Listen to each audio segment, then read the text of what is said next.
जहाज में का तो पगलवा जाके ड्राइवरवा के कही ना कि हमरा चलावे। हां राम राम जहाज पे कोई चढ़ल बड़ा कि ना? अरे जा तो हमरा 17 चलतन मध्य प्रदेश तत्र के चढ़ा देती कैसन जहाज पर होला। माने ट्रैक्टर है कि कोई जाके चलावे लगता है। इनका मारी तना घिसियाई थर खाई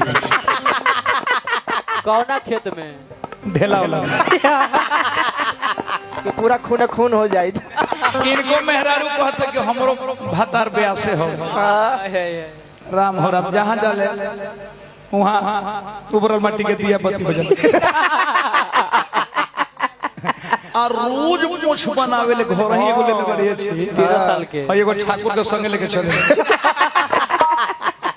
रोज बनावे लेके इनके मेहर के मुछ बनावे ला ना हाय हाय सुंदर लागे सुंदर लागेला केला छल के मुंह से मुंह ना घर डुमरा